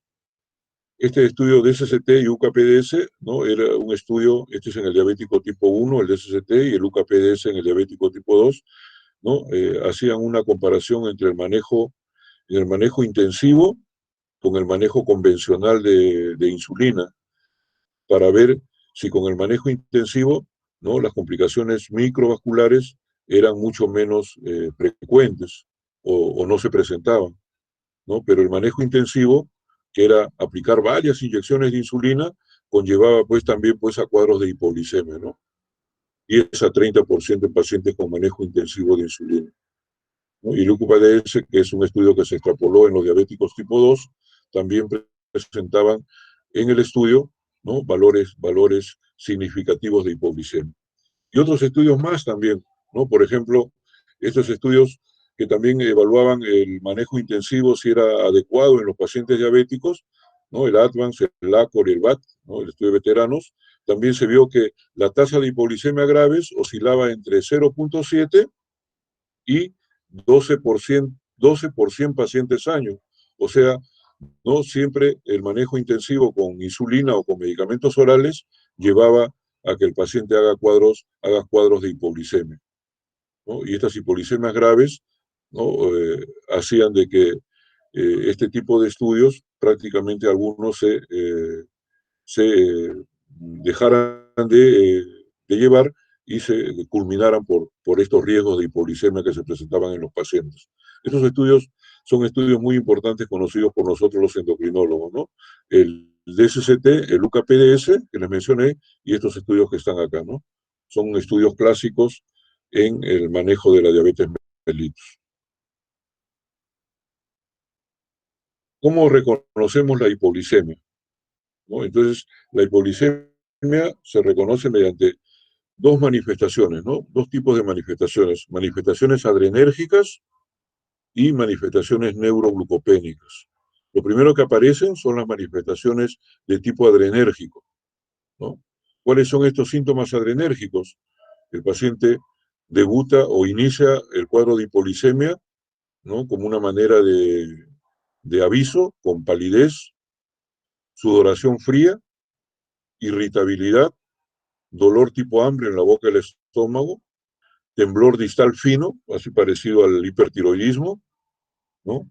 Náuseas, palpitaciones o taquicardias y ansiedad, gran ansiedad, ¿no? Este es cuando el umbral de glicemia está menor de 50 miligramos por decilitro. Sudoración fría, temblor, tremor distal fino y palpitaciones son, ¿no? Las manifestaciones adrenérgicas más importantes. Este es un aviso, una llamada, una alerta de que se está presentando un cuadro farmacológico de hipoglicemia en el paciente. Luego de aparecer estos síntomas adrenérgicos y no hay ayuda médica o ayuda por terceros, entonces siguen las manifestaciones de un tipo neuroglucopénico. Entonces va a haber falta de concentración, va a haber confusión mental, gran dolor de cabeza, visión borrosa o doble, alteraciones de la conducta o de la conciencia también, hablar incoherente, alteraciones de la memoria a largo plazo, puede haber convulsiones, sobre todo en los niños, ¿no? Y trastornos de sensorios, trastornos de conciencia, ¿no? El paciente, si no se actúa inmediatamente, el paciente puede entrar en un coma hipoglicémico, ¿no? Esto se presenta cuando la hipoglicemia es grave, valores menores de 30 miligramos por decilitro. Ese sería el umbral, ¿no? Una característica importante en los diabéticos ancianos es que estas manifestaciones adrenérgicas pasan por alto, no se presentan, y se presentan muy sutilmente y debutan súbitamente con manifestaciones neuroglucopénicas. Eso hay que tenerlo presente. Siempre es bueno el aspecto educativo. Todo paciente diabético debe conocer, ¿no? Cuáles son las manifestaciones más importantes de hipoglicemia, ¿no? Mediante folletería educativa, se las traigo acá, ¿no? Estos folletos siempre les damos a nuestros pacientes para que tengan conocimiento cuáles son las manifestaciones más importantes y qué es lo que deben hacer ante la presencia de esta complicación. ¿Cuáles son las consecuencias cardiovasculares fisiopatológicas de la hipoglicemia que se estudiaron en estos tres últimos estudios que les traje? Entonces la hipoglicemia puede conllevar a anormalidades de coagulación, ¿no? Puede llevar a disfunción endotelial, a cuadros de inflamación y a cuadros de respuesta simpático-adrenal, ¿no? Aumenta la proteína C reactiva, aumenta la interleuquina 6, producen cuadros inflamatorios. En anomalías de coagulación aumenta la activación de las plaquetas y de los neutrófilos. En la difusión endotelial hay disminución de la vasodilatación, y en la respuesta simpático-mimética hay alteraciones hemodinámicas, como por ejemplo el aumento en el consumo de oxígeno, aumento de la carga de trabajo del corazón y aumento de la contractibilidad. Anomalías del ritmo también se pueden presentar y variabilidad en la frecuencia cardíaca, ¿no? Estas son las consecuencias cardiovasculares más importantes determinadas y estudiadas en esos estudios que les mencioné, ¿no? Y por eso se le da gran importancia al uso de los medicamentos que tenemos para manejar diabetes mellitus, ¿no? En lo posible que hagan menos cuadros de hipoglicemia y que sus características del fármaco sean, ¿no?, menos hipoglicemiantes, que no lleven a hipoglicemia. ¿Cuáles son los grados de hipoglicemia? ¿No? El Diabetes Care, el año 2019, que siempre sale un suplemento todos los años, ¿no? Les recomiendo que ustedes lo revisen, los suplementos anuales de la revista Diabetes Care, que es el de libre disponibilidad en Internet. Dio los grados de hipoglicemia últimamente, ¿no? Hipoglicemia leve, moderada y severa. Leve cuando la glucosa es menor de 70 miligramos, pero mayor de 54 miligramos por decilitro. Moderada cuando la glucosa es menor de 54 miligramos por ciento. Y grave cuando ya necesita ayuda y hay pérdida de conocimiento, ¿no? Ayuda de terceras personas, cuando ya el paciente tiene que acudir a una emergencia por trastorno del sensorio. Leve, moderada y severa. En el anciano, como ya le dije, es importante porque los factores de riesgo son múltiples, ¿no? La misma edad, las comorbilidades que presenta el paciente, el uso de polifarmacia. No solamente utilizan medicamentos para la diabetes, sino utilizan otros medicamentos que pueden tener interacción con los medicamentos y producir hipoglicemia.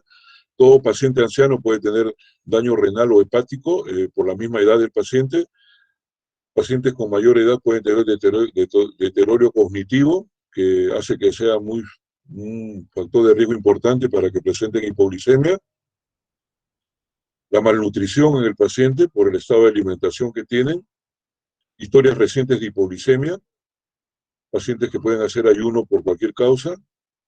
Y aquellos pacientes que reciben insulina o tratamiento con sulfonilurias, sobre todo de acción prolongada, ¿no? Hay, como les digo, dentro del tratamiento de la diabetes hay medicamentos orales que no debería utilizar el paciente anciano, sobre todo las sulfonilurias de acción prolongada, ¿no? El paciente anciano hay que tener mucho cuidado con el uso de medicamentos orales para la diabetes. Siempre es bueno no dar medicamentos que tengan acción sobre la estimulación de la insulina, ¿no? Y utilizar medicamentos que tengan bajo riesgo de hipoglicemia. Actualmente tenemos un armamento terapéutico muy grande en el uso de medicamentos orales para la diabetes para poder seleccionar el tipo de medicamento adecuado para los pacientes ancianos. Igualmente sucede con la insulina. Ser muy cautos con su uso por las razones mencionadas en esta lámina, ¿no? ¿Por qué es difícil su detección en los pacientes ancianos? Ya les dije, los síntomas, las manifestaciones autonómicas, ¿no?, van a estar ausentes, ¿no? Y las manifestaciones neuroglucopénicas también pueden ser menores, las que le he mencionado, o pueden ser intensas, o puede ser, ¿no?, enmascarada con otras patologías, como por ejemplo la misma demencia puede confundir con una hipoglicemia, ¿no? Los trastornos isquémicos transitorios también pueden, ¿no?, confundir con una hipoglicemia, las patologías psiquiátricas o neurológicas, etcétera, etcétera. Entonces las hipoglicemias no graves y graves, ¿no? Las no graves las resuelve el mismo paciente con la educación que se le dé. La grave ya requiere ayuda de otra persona y ayuda hospitalaria, ¿no? La hipoglicemia no grave se puede dividir en hipoglicemia documentada sintomática, hipoglicemia sintomática probable, hipoglicemia sintomática e hipoglicemia relativa. Ahí están los conceptos. También hay otro tipo de hipoglicemia que hay que tenerla siempre presente, que es la hipoglicemia de tipo nocturna. Son más frecuentes de lo que se cree. Actualmente ha disminuido este tipo de hipoglicemia nocturna por el uso de las insulinas análogas, que tienen menos riesgo de hipoglicemia porque producen menos pico de insulina durante su terapéutica, son más planas, ¿no? Entonces, la frecuencia de hipoglicemia en la actualidad nocturna se ha visto reducida por el uso de estos nuevos medicamentos de insulina. ¿Cuáles son las manifestaciones clínicas? ¿No? Pueden presentar pesadillas, sudoración, ¿no? Las sábanas húmedas, se levantan con sábanas húmedas, el dolor de cabeza intenso o atontado, puede haber sonambulismo inclusive, un gran cansancio y agotamiento al levantarse, ¿no? Al despertarse tienen una frecuencia cardíaca más aumentada de lo normal, frecuencia cardíaca aumentada. Esto pues son manifestaciones que pueden avisar de que el paciente puede estar en un cuadro de hipoglicemia nocturna, que si no se detecta tempranamente, entonces obviamente puede llevar a cuadros compatibles con la muerte, ¿no? Ustedes saben que a mayor auxilio de la hipoglicemia, ¿no? Varias horas sin que un paciente con trastorno accesorio y que presenta hipoglicemia y no es auxiliado, ¿no? El trastorno de las células, de las neuronas o de las células del sistema nervioso van a dañarse y van a ser, ¿no? En algún momento irreversibles. Acá están los factores de riesgo de hipoglicemia en pacientes diabéticos tipo 2. Ya dijimos, la edad avanzada es importante.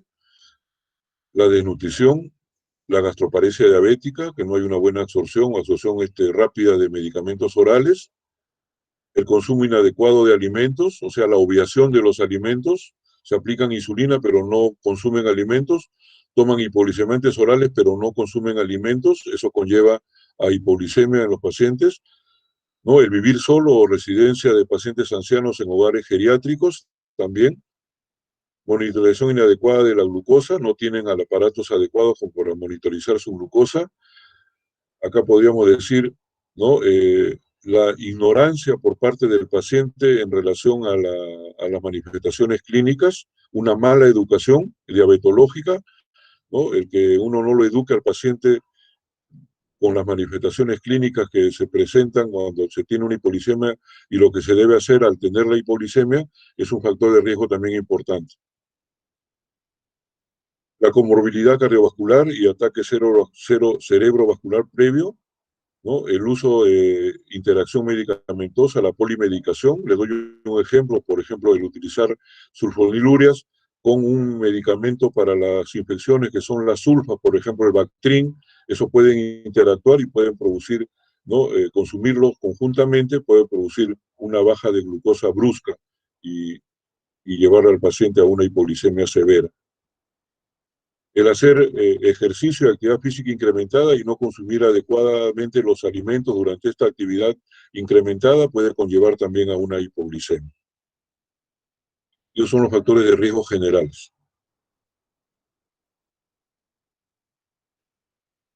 O sea, ¿qué puede causar una hipoglicemia? Entonces, que se pueda administrar más insulina de la que necesita, o sea, puede ser una indicación inadecuada por parte del médico, ¿no?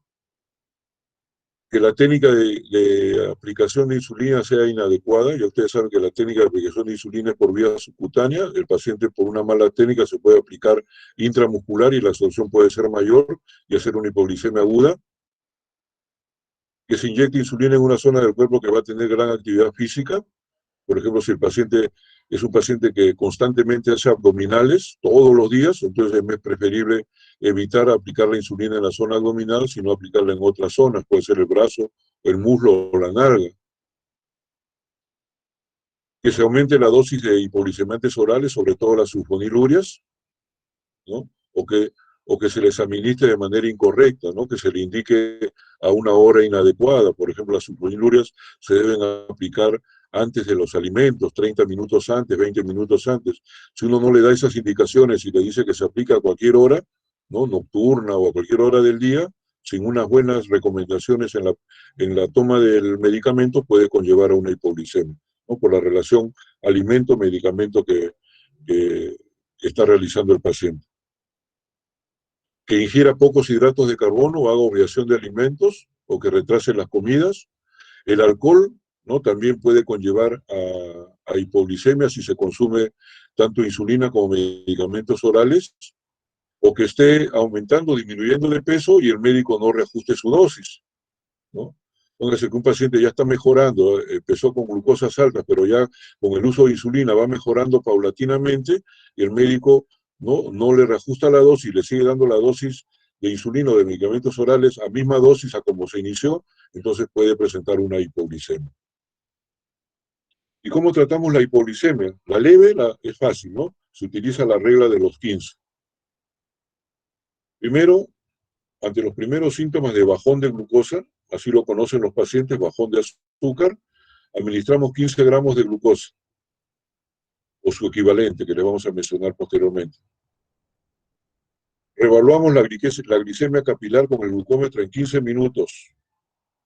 Y si persiste, después de 15 minutos, menos de 70 miligramos por decilitros, o no ha mejorado la situación, repetimos la ingesta dando 15 gramos más de glucosa. ¿Cuáles son los equivalentes de 15 gramos de glucosa? Una cucharada de miel, 150 mililitros de una Coca-Cola, 50 mililitros de un zumo de naranja y 15 gramos de terrones de azúcar, ¿no? Esos serían los equivalentes a 15 miligramos de azúcar. Y le llamamos pues nosotros los que pueden salvarle la vida al paciente. Ahora, si nos encontramos ante una hipoglicemia grave, ya si el paciente está inconsciente, nunca deben utilizar el azúcar por boca, ¿no? Por el riesgo de una neumonía aspirativa. En este caso, lo primero que tienen que hacer es llamar a una ambulancia o llevarlo a una emergencia para el manejo hospitalario, donde tendrían que administrarle o el glucagón, ¿no? Que es la hormona contrarreguladora de la insulina, o destroza el 33% mediante ampollas endovenosas. Si tenemos glucómetro, realizar un control de glicemia para detectar y confirmar que estamos ante una posible hipoglicemia. Y una vez que se haya recuperado la conciencia, en unos 15 minutos de dar estas medicaciones, hay que aplicar las fases de tratamiento de la hipoglicemia que explicamos con anterioridad, ¿no? La regla de los 15. Entonces, en otras palabras, llevar siempre a un centro hospitalario.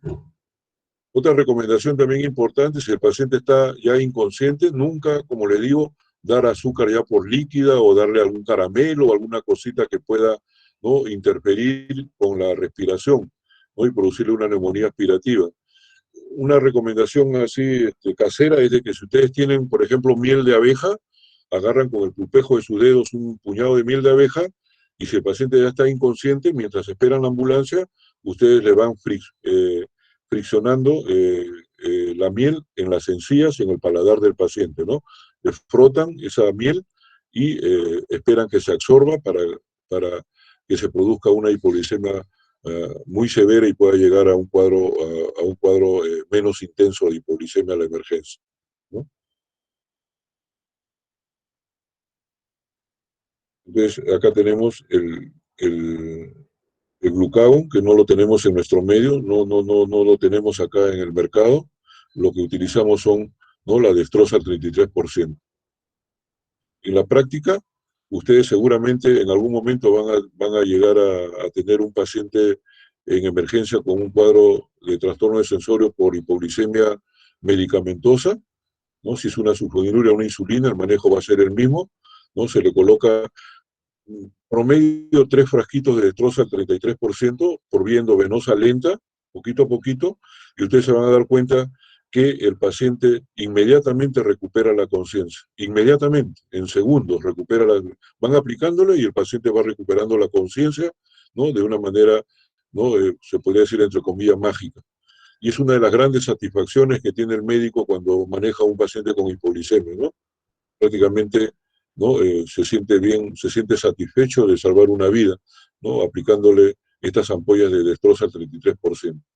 Pero ojo, si ustedes tienen un paciente con hipoglicemia por uso de sulfonilurias de acción prolongada, ¿no? Al interrogatorio, y lo han mencionado, que la hipoglicemia ha sido por uso de una sulfoniluria, que es un secretagogo de insulina, nunca deben darle ustedes de alta al paciente, ¿no? Ustedes se pueden emocionar, el paciente ya está despierto, los está felicitando por lo que le han salvado la vida, y por esa emoción fuerte ustedes quieren despejar emergencia y le dan de alta al paciente.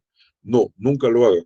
¿Por qué? Porque las sulfonilurias tienen metabolitos activos, y esos metabolitos activos van a seguir actuando en el organismo y pueden producir una hipoglicemia aún mayor de la que ingresó el paciente. Y ustedes se van a ver, ¿no? En unas horas que el paciente que ustedes salvaron, le salvaron la vida, está regresando con una hipoglicemia mucho más marcada. Entonces, el paciente con hipoglicemia por sulfonilurias debe ser hospitalizado, debe ser observado, ¿no? En cambio, el paciente que tiene una hipoglicemia por insulinoterapia, por insulina, ¿no? Por cualquier esquema de aplicación, si hace una, una hipoglicemia por insulina y tiene una función renal, una función hepática, ¿no? Que facilite su absorción y su farmacodinámica de la insulina, entonces, en este caso, lo único que tiene que hacerse es observar al paciente por unas horas, ¿no? Esperar que pase el efecto de la insulina y invitarlo a que vaya al siguiente día al consultorio externo de endocrinología para la regulación de dosis. En este caso, no requeriría hospitalización. O si por seguridad lo quieren hospitalizar, lo hospitalizan, pero el primer requiere hospitalización obligatoria. ¿Cómo se previene la hipoglicemia? La mejor estrategia es la educación diabetológica, ¿no? Para saber prevenir, reconocer y solucionar las hipoglicemias.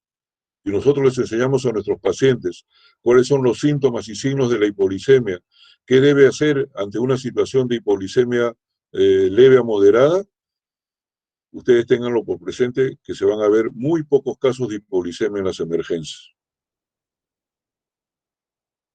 Hay que investigar las causas para hacer las correcciones necesarias. A veces el paciente capaz no come, ¿no? El paciente hace un ejercicio intenso, siempre se investigan las causas. No se debe omitir ingestas ni los suplementos habituales.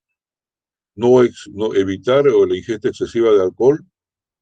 Si hacen ejercicio, siempre consumir alimentos, hidratos de carbono cada 30 minutos, sobre todo en los diabéticos tipo 1. Una cosa importante es que el paciente esté identificado, ¿no? Siempre debe llevar una tarjeta de identificación donde diga que es diabético y que en caso de trastorno de sensorio, lo más probable que tenga que sea una hipoglicemia y que sea llevado inmediatamente a una emergencia. Incluso algunos, ¿no? Cargan dentro de su material o de sus pertenencias, cargan con unas ampollas de detroza al 33%, ¿no? Sobre todo aquellos diabéticos tipo 1 lábiles a la hipoglicemia. Muy bien, muchas gracias. Esas son las dos emergencias, tanto hiperglicémicas como hipoglicémicas, que les he traído esta noche. ¿Alguna preguntita, por favor?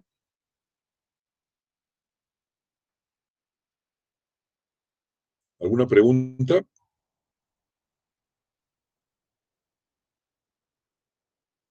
Sí, doctor. Buenas noches.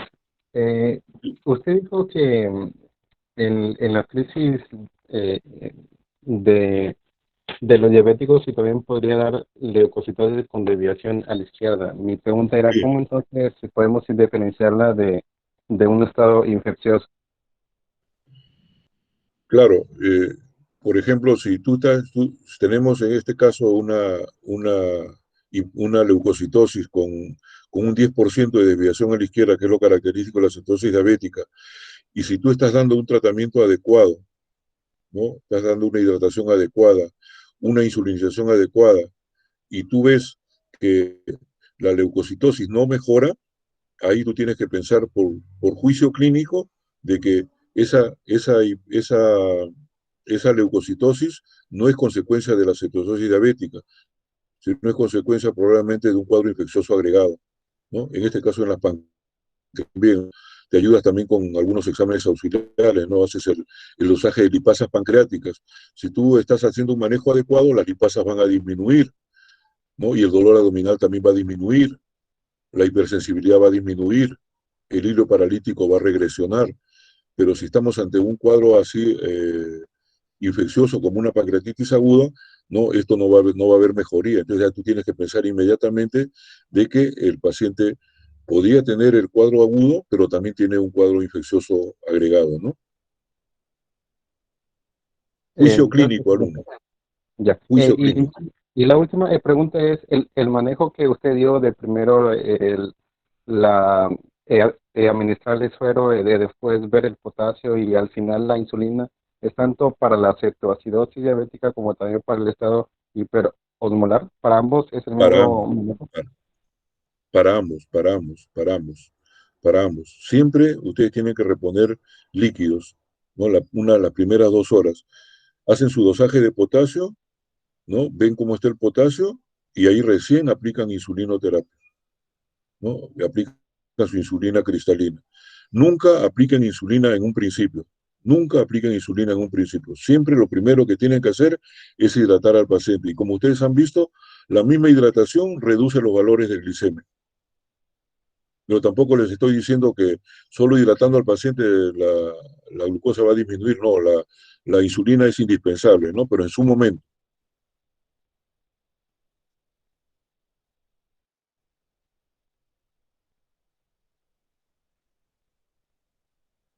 Muy bien, entonces terminamos la clase. Muchas gracias, alumnos. Muchas gracias, Nos vemos. doctor. Hasta Gracias. luego. ¿Me hace la lista, Giordano? ¿Me pasa la Sí, lista, pues, por favor? ¿Ya? sí, doctor, yo le alcanzo la lista de asistencia. Gracias, y gracias por su apoyo, por esta situación que no salió fuera de mí. Gracias, No se preocupe, doctor. Gracias a gracias, usted. gracias.